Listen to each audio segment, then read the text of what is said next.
Hey, this is Eric McCoy. Welcome back to Recovering Through Highness. And I wanted to talk about a very interesting and important topic today. And it is on the success and failure rates that we're seeing with people in recovery. And I've had a lot of people over the years that I've worked with that are in and out of recovery, back and forth, back and forth. And I wanted to explore the reasons why we see this. I've been very discouraged over the years as a lot of programs will never change their tactics. They're never change their quote unquote solutions. And again, I'm all about ideas, not solutions. Solutions keep us stuck. And people are different, and a solution for one person may be different than a solution for another person. And so that's why I'm really focusing on ideas. It was estimated that in 2017, there was about 20 million Americans that had a substance abuse problem, which is about 38% of adults that battled with some illicit drug use disorder. And there was only about 4 million people that received treatment, or about 19% of that near 20 million people. And so how many of those succeeded? And sadly, the success rate is very poor. And that's what I wanted to discuss today, and one of the reasons why. And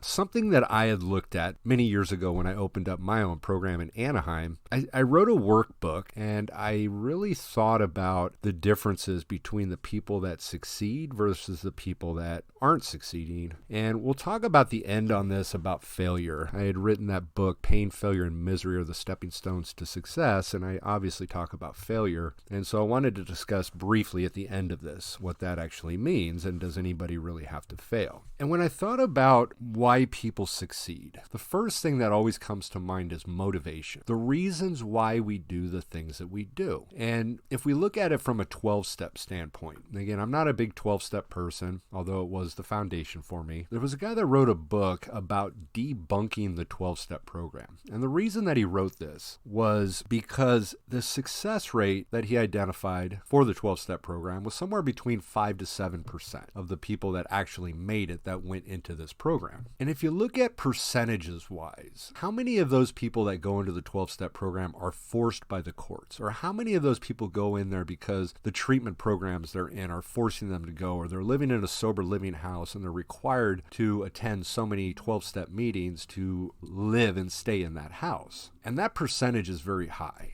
And I would probably say close to 85 to 90% of the people that go to the 12-step programs are there for that reason. It's a pretty high number and a high percentage. And I think it's one of the reasons why a lot of the people in the 12-step program fail, because they have no intention on getting a sponsor and working the steps and going to meetings after they're completed with what it is that they're doing. And so motivation is the big part.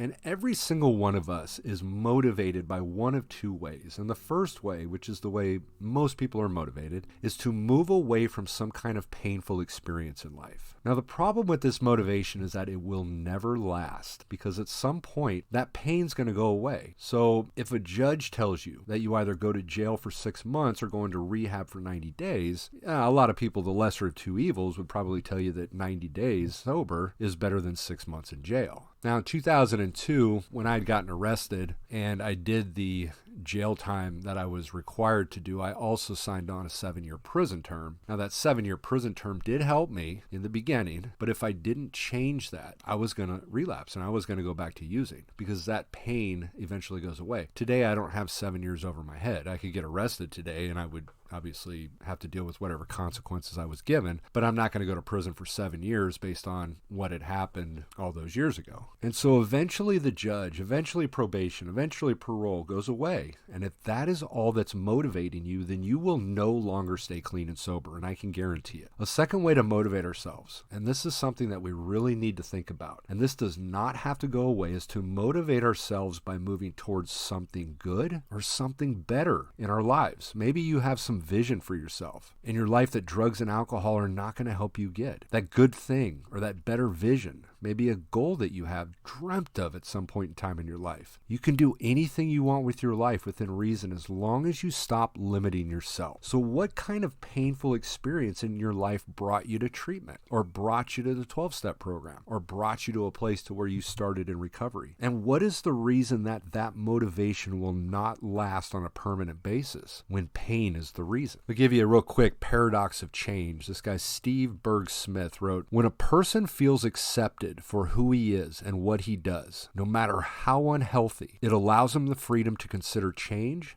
rather than needing to defend against it. So have you ever had a dream or a vision of what you want your life to look like? And if so, what is it? Think about it. Our mind does not know the difference between what we tell it and things that we experience. So let's create a positive reality for ourselves. If you were to stay clean and sober, where do you see yourself a year from now? Now, all of us create our own reality, and it can be a positive reality or a negative reality. And so it's not something I can actually tell you how to do because you already do it, but I'm going to explain it in a fashion of what this actually looks like. So how do we create our own reality? Well, the first thing that starts with is our thoughts. Our thoughts create. Now, one of the things that people that use drugs are always running from are their feelings. But if we wanted to create a positive reality in our life, this is where we can utilize our feelings. Our thoughts create, but our feelings can inspire us. The third concept of what it takes to get that reality is our choices. Remember, I had mentioned before in a podcast that choice is the father of freedom. And the fourth thing is beliefs. You have to believe that you can do it. Beliefs we have can either empower us or they can debilitate us. What can you get excited or passionate about in this new life of recovery? The people that make this thing, they get excited, they have a drive, they have a vision, they have a passion, and those are the things that drive them, and those are the things that help them hold on to it. So another failure that I see with a lot of clinicians out there is that they talk about things or they tell clients things, but they don't teach it. And so I want to tell everybody that I am one that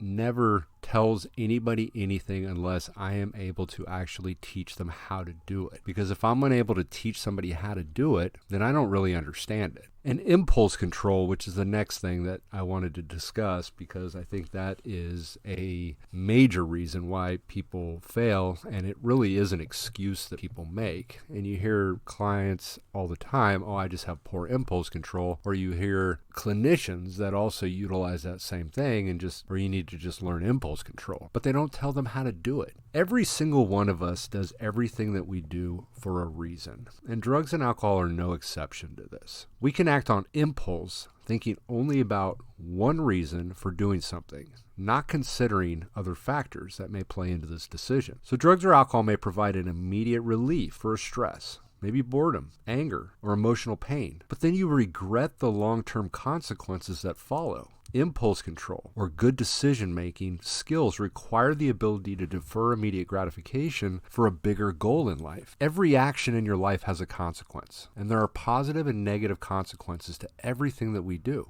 So it's time that we start living with an active mind rather than a passive mind, and start thinking about consequences before doing things, which is the most important tool to learning impulse control. And that's what impulse control is. So we look at our options. We say, hey, this is what I'm looking at, and these are the choices that I have. These are the options that I have. And one example that I always utilize with clients or people with substance abuse problems is the decision making on whether I want to stay clean or I want to go out and use. Impulse control is the only way that you're going to get people to make a decision that they want to stay clean and sober. I can sit there all day long and tell people that they have a problem, what they need to do, what they should do. But if they don't believe it, they're not going to do it. So part of what we need to do is we need to help them make the decision for themselves. And part of that is the concept of impulse control. Impulse control is about identifying consequences, looking at what are the results, what's going to happen if I make this decision. We need to get them to a place to where they no longer can use the excuse of, oh, I have poor impulse control. So what were the reasons that you started using drugs or alcohol? I look at methamphetamine, which was my drug of choice, and I can say it gave me confidence, it made me feel good, I was more outgoing, and so I had positive consequences to it. And then when did alcohol or drugs become a problem? The real tool behind impulse control, and in the beginning we want to sit down and actually write it out until we can learn how to do this just as a natural habit. But if you were to utilize drugs or alcohol as an example, I can only think of two options. You have using or sobriety. Those are really the two options you have. And so if you sat down and you looked at and you wrote out what are the positive consequences to sobriety? What are the negative consequences to sobriety? Flip the paper over. What are the positive consequences to using? And what are the negative consequences to using? So I'm going to give you a quick quote here. This is a guy by the name of E. Stanley Jones. And he says, everybody eventually surrenders to something or someone. You're free to choose what you surrender to, but you are not not free from the consequences of that action. And so if you were to do that list, looking at the positives to using can actually be a very, very good thing, since some of them may not be so bad. If the positives to sobriety, though, outweigh the positives to using, then maybe we can find alternative ways of achieving the same thing without having to use drugs or alcohol to get them. Think about it. So if I come to the decision myself that the best choice and the best decision,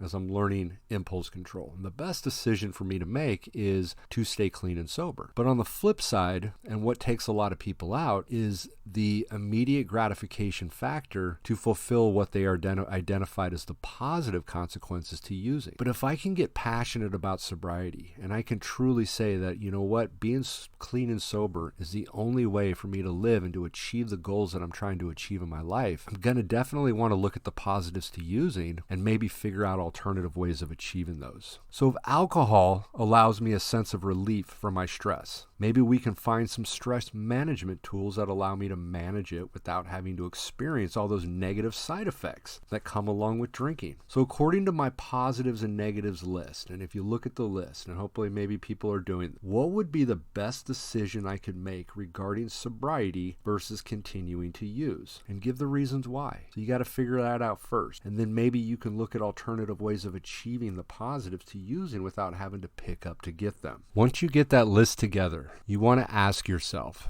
will this really make me happy? And another question that's so important to ask when you're looking at impulse control, am I willing to pay the price? Because whether you like it or not, you will pay the price. So we've discussed motivation and the reasons why people fail if they are motivating themselves by moving away from pain and never moving it towards the things that they want in their life. People get sober because of what they don't want, while people stay sober because of what they do want. And then we talked about impulse control, the ability to learn how to make good decisions in life. So now we come to commitment. The only way that you will find long-term sobriety or clean time is you have to be committed to it. Relapse is not a part of sobriety or recovery like many people tell you. It's actually an excuse. I've been in meetings before and I hear people do this all the time that, oh, I slipped, I fell, I have a disease. It's actually an excuse because many people believe that relapse is inevitable and they'll eventually slip or fall. But relapse is a choice, just as sobriety is a choice. If I become truly committed to sobriety, I can stay sober no matter what happens. And that's what true commitment is. True commitment says that I can stay sober no matter what. There doesn't have to be anything in my life that I have to get loaded over. This may sound a little crazy, but I had a client I was working with many years ago who we discussed this concept of commitment. And he was adamant that I am committed. I'm fully committed. And I looked at him and I said, what if your kids die?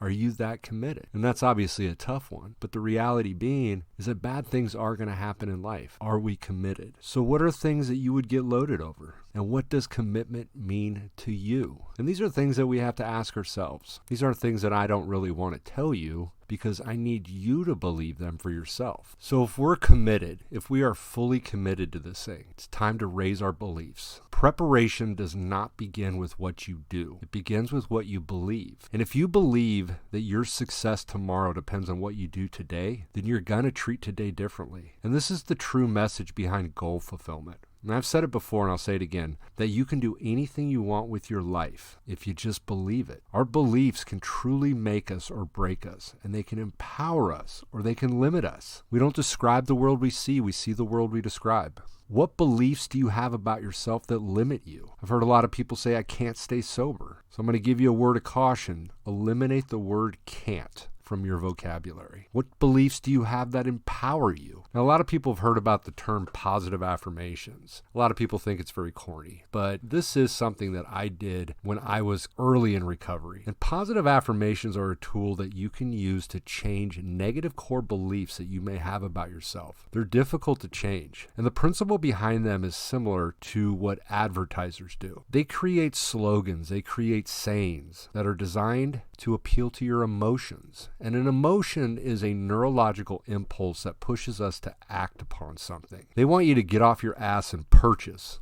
what they're trying to sell. They're relentless. They're consistent. and they use all the different forms of media. They use TV, they use radio, newspapers, magazines, billboards. And with positive affirmations, we're using the same principle. You create a saying that's designed to empower you and appeal to your emotions. The most difficult part about positive affirmations is what you have to do next. So you create them, but then you have to repeat them over and over and over throughout the day so they can sink into your subconscious. Your mind doesn't know the difference between what you tell it and things that you experience. This is also why people can lie to themselves over and over and start to believe their own lies. So I'm going to give you the concepts on positive affirmations, and I hope people do these. I encourage people to create some positive affirmations. And the first concept is you have to write them in I statements. They need to be positive, so you don't want to ever say I am not something. And they have to be written as if they are already currently happening today.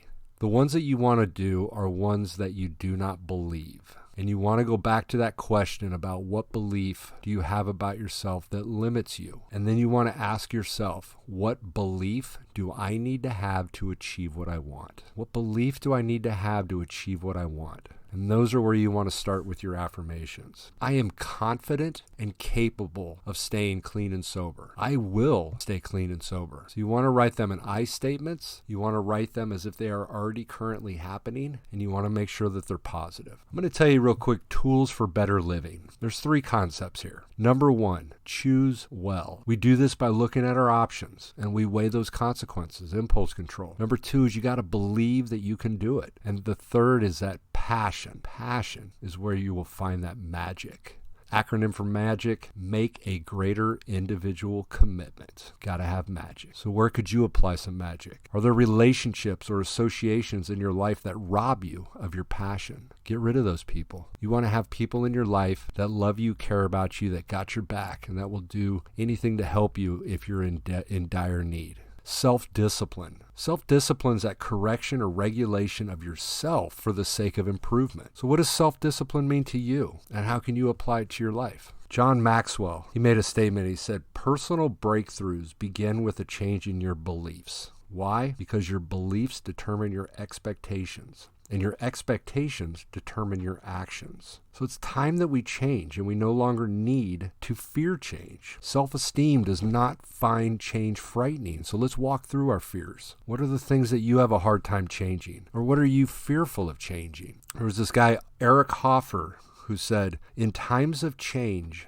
learners inherit the earth, while the learned find themselves beautifully equipped to deal with a world that no longer exists. I've said before, I'm an author, I'm a teacher, but I'm also a student. I got to remain a student. This guy, James Lohr, made a statement. Crisis and adversity are deeply woven into the fabric of human existence. Train every day to get as tough as possible. Exercise consistency, discipline in all areas of life in order to be prepared for the inevitable emotional hit. Life's difficult, life's hard, but we can walk through this. We can walk through it together. We got to set goals. We got to know where we're going, what we're doing, how we're going to do it, and why we're going to do it. Identify a goal. Identify a goal for yourself and figure out what the benefit of that goal is, and that will help you find that passion. You need to give yourself a date because there's no action unless you have a date. What knowledge are you going to need? What obstacles are you going to face? Who can help you? How much money is it going to cost? You look at all of those things and you can create a plan. Some of you guys may have heard this quote. Watch your thoughts, they become words. Watch your words, they become actions. Watch your actions, they become habits. Watch your habits, they become character. And watch your character because it becomes your destiny. This guy, Patrick Overton, when we walk to the edge of all the edge we have and take the step into the unknown, we must believe that one of 2 things will happen. There will be something solid for us to stand on, or we'll be taught to fly. And that's faith. Got to have faith. So self-esteem is defined as having the confidence in your ability to solve simple problems, difficult problems, the ability to think, speak what you think, and the confidence to accomplish what it is that you put your mind to. And the other definition is related to your self-worth and self-respect. Addicts and alcoholics typically have low self-esteem, and since they usually will avoid problems, numb their feelings, lack the confidence to accomplish tasks without the use of drugs, and obviously lack self-respect. since we can't say that we are completely ignorant to the harmful effects that drugs and alcohol has on us physically, mentally, and spiritually. So we've already touched on a couple of components of self-esteem, such as goal setting and impulse control. So I want to talk about integrity, assertiveness, acceptance, and self-responsibility. Integrity is basically a code that we create for ourselves by defining our values, our morals, and then we live by them. Honesty is a component to integrity. So we're going to look at this also. So many people think of it as the things that you do when people are watching, and are they the same things that you do when nobody's watching? And so this is where you do need to briefly describe your values, or the things that you really think are important. One reason that I believe people relapse is because they lose focus on their values. Now, how many of those things that you value will you keep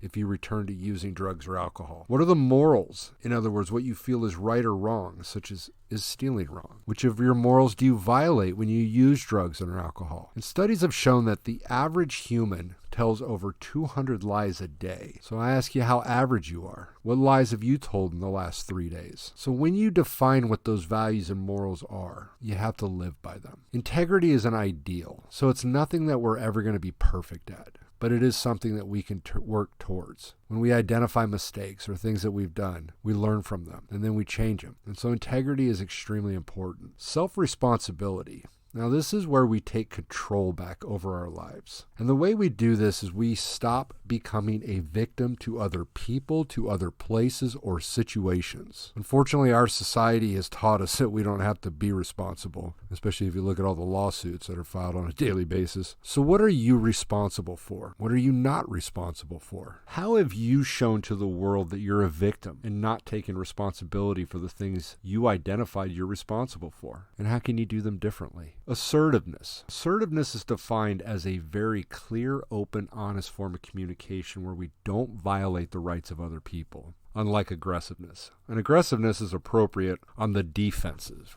but it's never going to work on the offensive. If I'm trying to get a message across to you, then I don't want to put you on the defensive because you'll not hear the message I'm trying to get across to you. If you're passive, then it's obviously important for you to understand that you do have certain rights as a human being. And what are those rights? You have the right to speak your mind. You have the right to say anything and everything that you want to say. You have the right to your own beliefs, just as I do. Who do you have a hard time speaking to appropriately? And why? And who speaks to you aggressively? Boundary setting is an important part to asserting yourself. You'll never be in a healthy relationship unless both parties know how to set boundaries with each other and then abide by those boundaries. We use I statements. Define what they are doing. Tell them what you need them or want them to do. And the most important part is to tell them that if they continue doing whatever that is, what your consequence will be. So an example would be like, I feel angry when you speak to me this way. I need you to lower your voice, stop calling me names, and respect me as a person that you say you care about.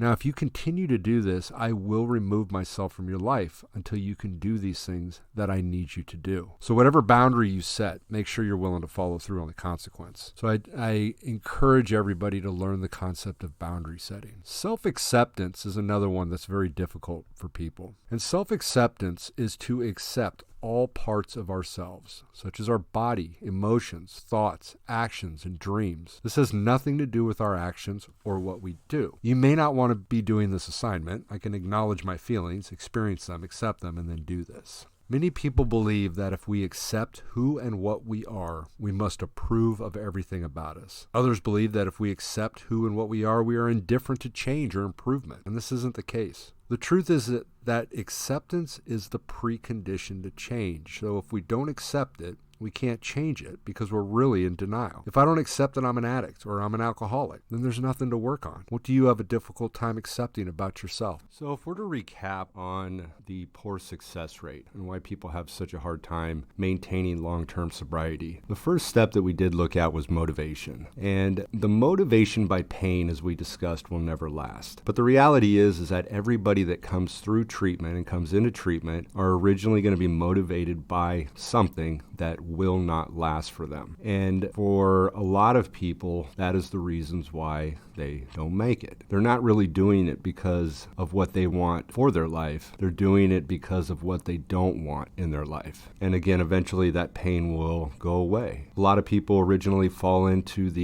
what we can call the fuck-its. And these are people that really don't care and they really don't want this. I've been in that spot many times. What is that a sign of? It's a sign of poor self-esteem. It's a sign that I really don't care about myself and that I really don't love myself. And that's another place that we really want to look at is self-esteem. You have to care. And then once I'm able to care, then I have to learn to start making better decisions. And I have to look at impulse control. That exercise we talked about with the pros and cons and the positives and negatives to sobriety versus using is many times based on the idea that yes, I do want to stay clean and sober, but then those cravings hit. My mindset starts to change. I start thinking differently. But then I need to take a step back. I need to sit down, grab pen and paper, and start writing out what those positives and negatives are to relook at what do I really value in life? What's important? I believe that if we went to the 12-step program and we looked at that first step, we admitted we were powerless over whatever and our life is unmanageable. I believe that if people believe that they are 100% powerless while using, they're never going to use again. Most of the people that relapse believe that they are 80% powerless, but that leaves 20% power. And for that drug abuser's mind, and especially in that time of craving, and they're going to latch on to the power, so that 20%. And one of the main keys of what I discussed and the thing that will absolutely make it or break it is that commitment. You have to be committed. You have to make that decision that I will stay clean and sober no matter what. There's nothing that has to happen that I'm going to get loaded over. I have to be committed. So many people that relapse, they're not committed. Yeah, they may want it. Yeah, they may have interest in staying clean and sober, but once something bad happens, then they have excuses. And that's usually what it is. It's excuses that people make. Like that quote I had said,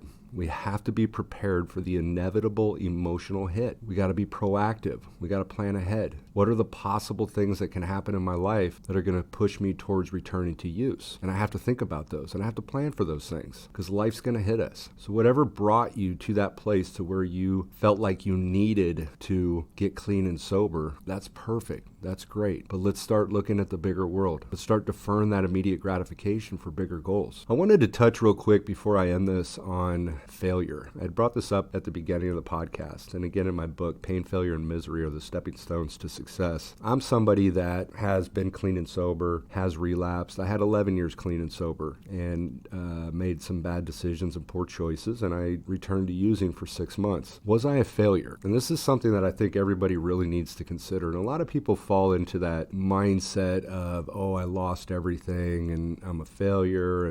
But that's not true. I came to a realization that I didn't lose anything. Everything I knew, everything I learned, every experience that I had, I still had those things. I didn't lose any of those things. And so failure only exists once we give up. If I succeed in recovery and then I relapse and then I get back and I'm doing well, and then I return to using. Am I a failure? I am if I stop. But if I keep moving forward and I do it again and I eventually reach that place where I've achieved it, I've done it, I've set my goals, I'm doing things with my life, I'm empowered, then I never failed. I just had to take some additional steps to get to that place of success. So failure doesn't exist. And I'm very excited about some future podcasts I have. I'm going to have Jody Barber on a podcast hopefully coming up soon. And she was the creator of Overtaken, that documentary. And I'm going to talk about some various different topics. And I'm really excited because I'm setting up some other interviews and having some other people on the show. So please stay tuned. I want to thank you again for listening. And this again is Recovering Through Highness.